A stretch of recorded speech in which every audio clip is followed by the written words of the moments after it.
Hey guys, welcome back to Andy's Dinosaur Reviews, and today we are checking out another brand new Jurassic World Dominion release, and this time we actually have our very first alternate paint variant of one of their large sauropods because we have a different paint variant of the Brachiosaurus. This is honestly something I personally didn't think would happen, just because usually when they release these big sauropods, it seems like it's like one and done and we're out of that and we're on to the next sauropod, but this time we actually got a second variant of the Brachiosaurus, and although it looks pretty cool, I definitely would have preferred more of like a Jurassic Park 3 version for the Brachiosaurus, but regardless, it definitely looks like another fun release. You can see the box art looks absolutely beautiful with the Brachiosaurus there and those really nice looking mountains back behind it. Definitely kind of just pulls you right into the scene, a very peaceful scene of some Brachiosaurus just walking by. And then, even though it's sideways, if we turn it around, you can see pretty much the same type of an image of the Brachiosaurus there on the back. Almost the exact same thing. It's just kind of like they switched the positioning as it's now taller rather than wider.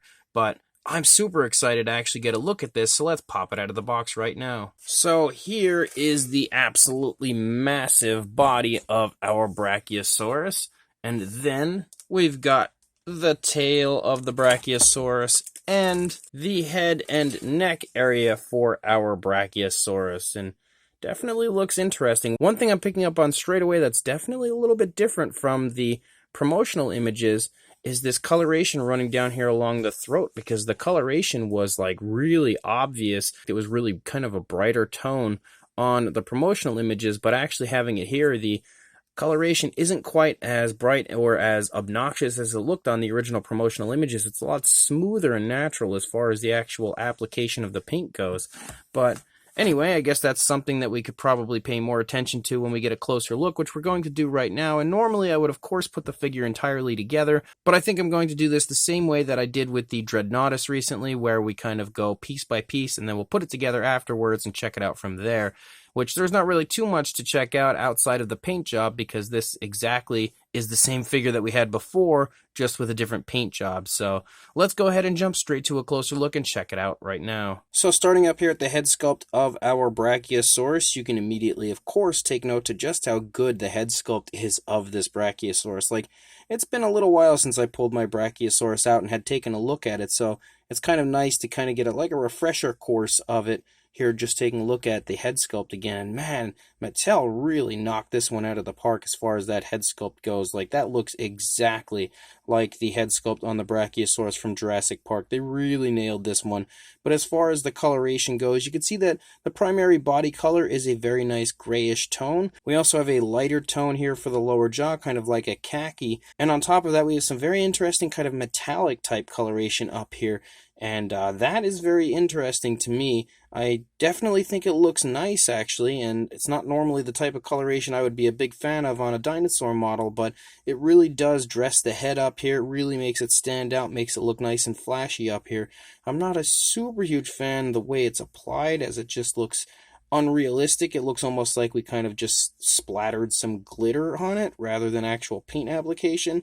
But I think from a distance, like once we go back out here, it doesn't look too bad anymore. You can see it looks okay. It's just once you're up close, it kind of looks a little bit more like paint on a model rather than, you know, actual body color. And then, of course, we do have an articulated jaw. You can see the coloration on the inside of the mouth is a very nice realistic tone of color. We've got a gorgeous gloss coat. We do have coloration on the upper side of the inside of the mouth as well, and the teeth are all painted very nicely. You can see they're painted with kind of like an off-white or a similar, almost khaki-like tone to what we have for the lower jaw. Everything definitely looks very nice there, and the articulated jaw works pretty well. But as you lead down here through the neck, you can see again how much nicer the coloration looks on the final product compared to the prototype.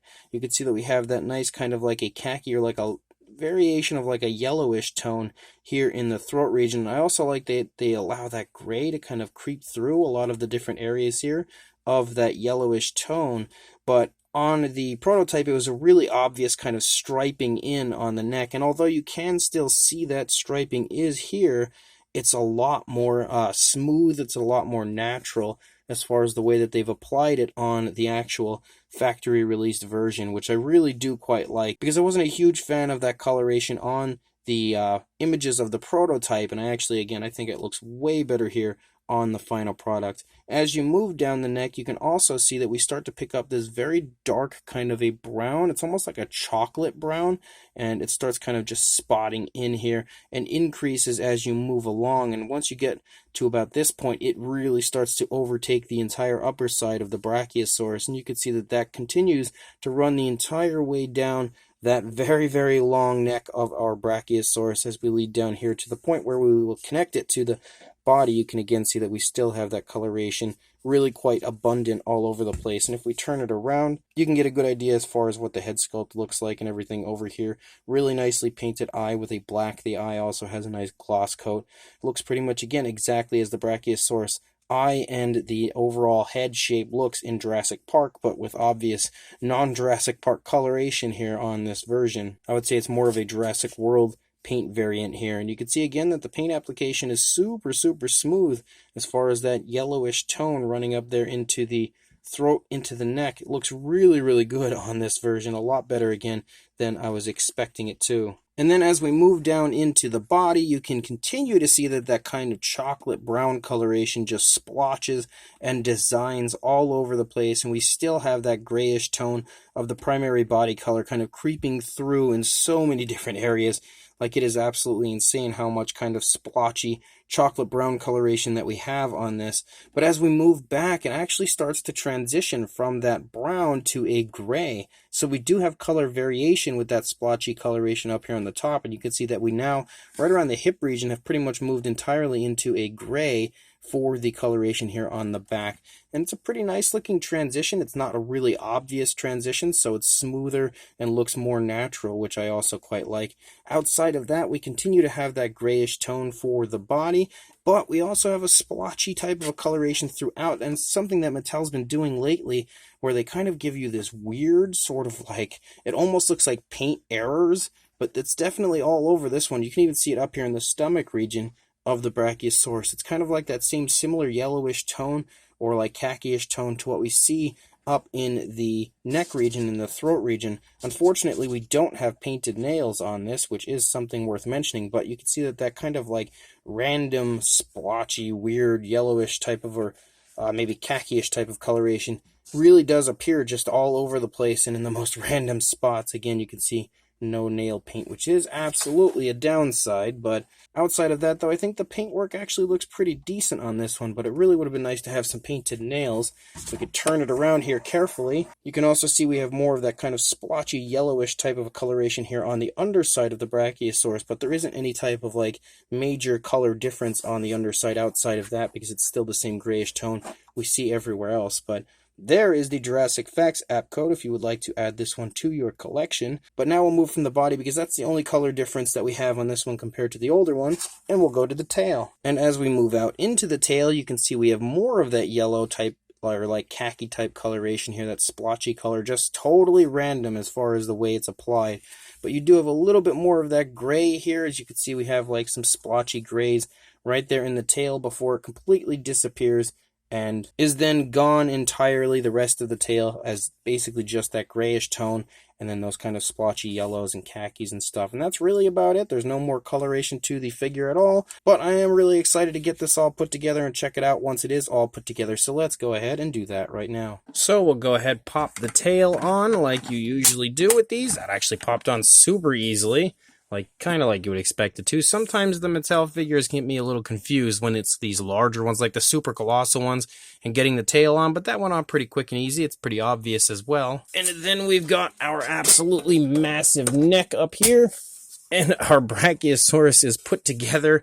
And man, I forgot how huge this was. So our Brachiosaurus is put together, and again, is absolutely massive. You can see it way over here. It's so tall, it's up there with the pipes on the ceiling, but you can see it is an absolutely huge Brachiosaurus figure. I don't think we need to do size comparisons, measurements, any of that stuff with this version, because we've done all that with the original version. So this brand new Jurassic World Dominion Mattel Brachiosaurus is definitely another really fun release for this line, and is actually a lot better than I was expecting it to be. I feel like if that yellowish tone or that khaki-ish tone would have run the entire way on the underside, and it had painted nails, this figure would have been an absolutely excellent version of a Brachiosaurus.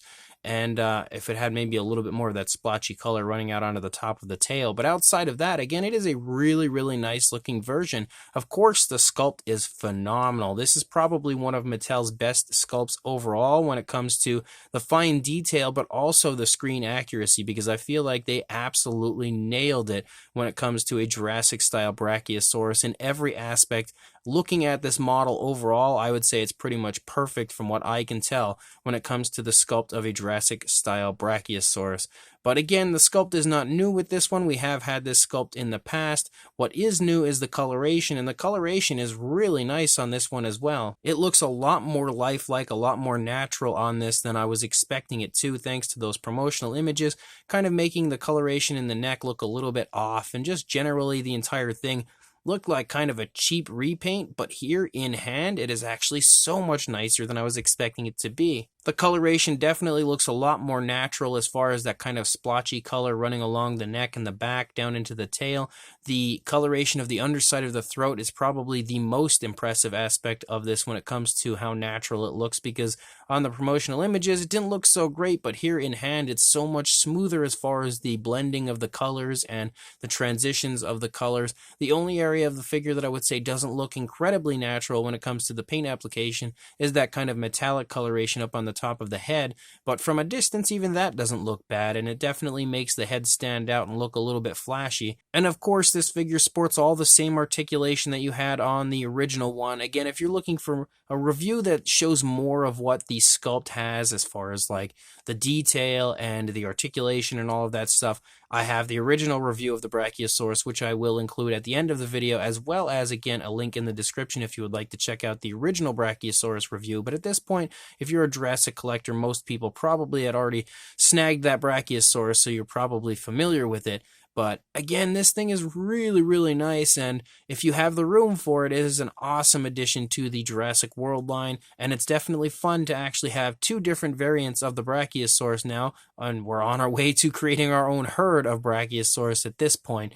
But definitely another fun release, much better than I was expecting, so it is certainly worth picking up. I will include a link in the description to where I purchased mine on Amazon. I don't know for sure if it's still in stock, as this thing was pre-ordered so long ago, and the release date kept jumping around. In fact, originally I think it said like June or something, or July was the release date, then it went to like November, then it went to September, then it went back to November, and then it just randomly shipped out of nowhere, even though it said I still had like some time left before it was going to ship. Regardless, I will include a link in the description to the listing on Amazon where if it is in stock, you can purchase it, and if it's not, then hopefully it'll come back in soon, because it is definitely another really fun Mattel release. So if you are interested, check the link in the description, grab this if you can, and like, comment, and subscribe, and I will see you in the next review. Thanks for watching.